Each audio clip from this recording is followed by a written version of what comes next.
আসসালামু আলাইকুম, সবাই কেমন আছেন? চলে এসেছি আপনাদের বিডি ব্লগার ঈশিতা আপু এবং ঈশিতা রহমান ব্লগ থেকে। তো আজকে আমি রান্না করে দেখাবো। একটা কড়াই দিয়ে দিলাম ফার্স্টে।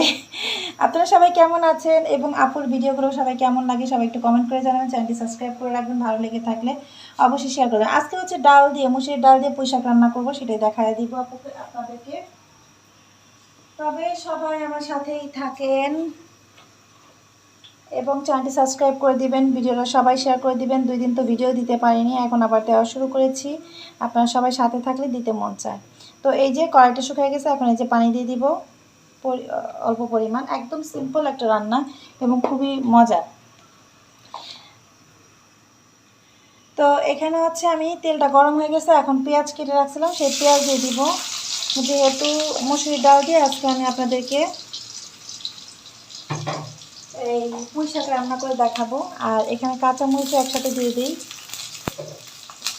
এখন নাড়াচাড়া করে একটু লাল হওয়ার জন্য আস্তে আস্তে নাড়াচাড়া করে নিব। তো এখানে পেঁয়াজও প্রায় আস্তে আস্তে লাল লাল হয়ে আসতেছে। আমি এখানে লবণ দিয়ে দিব, তারপর হলুদ মরিচ দিয়ে দিব।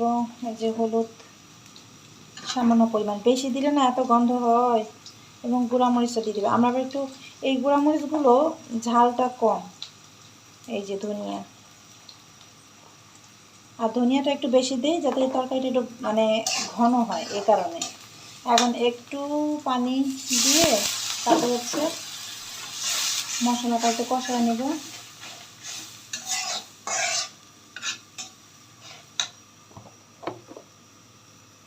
দেখেন কি সুন্দর মশলা কষানো হয়ে গেছে। আর আমি এখানে ডাল ধুয়ে রাখছিলাম, হ্যাঁ, ডালগুলো দিয়ে দেব। একবারে শুকানো হয়ে গেছে। অনেকক্ষণ ধরে এই ডালগুলো ভিজে রাখছিলাম যাতে সুন্দর মতো রান্নাটা হয়ে যায়। ধুয়ে একবারে সুন্দর করে রাখছিলাম। তো এই যে আমার ডালটাকে একটু কষিয়ে তারপর এটার মধ্যে সাথে সাথে এখনই আমরা পুঁই শাকগুলো দিয়ে, পুঁই শাকও ধুয়ে রাখছি।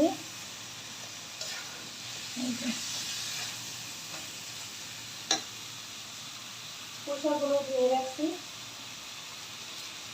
এই যে পুঁই শাক দিয়ে দিচ্ছি। অনেক সুন্দর পুঁই শাকগুলো। এর সাথে আবার কি দেখেন, এটাকে কি বলেন আপনারা? এই বুটলির মতো আছে, দেখতে অনেক সুন্দর, অনেক কচি।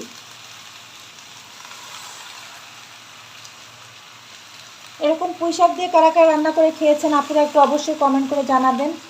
আর আপনাদের ভিডিওগুলো কেমন লাগতেছে একটু অবশ্যই কমেন্ট করে জানাবেন, ঠিক আছে? যে ভিডিওগুলো কেমন হয়, পড়ে যাবে এরকম লাগতেছে, আর কমে যাবে।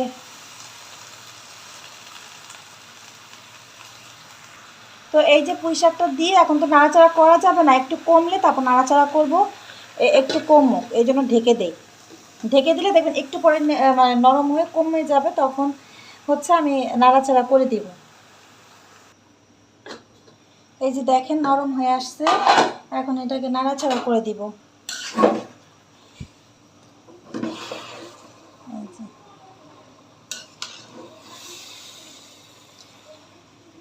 তো নাড়াচাড়া করে দিয়ে পরিমাণ মতো পানি দিয়ে দিব এটার ভিতরে, এটা যাতে সিদ্ধ হয়।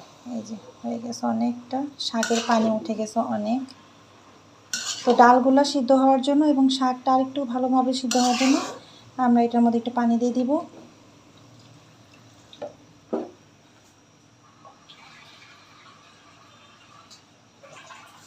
জানি না পুঁই শাক দিয়ে ডাল দিয়ে কেউ রান্না করেছেন কিনা, অবশ্যই কমেন্ট করে জানাবেন আমার মতো কারা কারা এরকম করে খান। তো আমরা এই তরকারিটা আমার বাচ্চারা আমরা খুবই পছন্দ করি, ভালোই লাগে।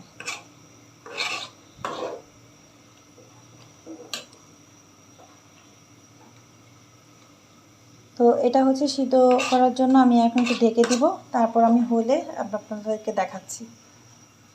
তো এই যে পানি দিয়েছি, এখন ঢেকে দিব। এটা হওয়ার জন্য, সিদ্ধ হয়ে আসলে আমি দেখাচ্ছি কেমন আমার তরকারিটা কেমন হয়।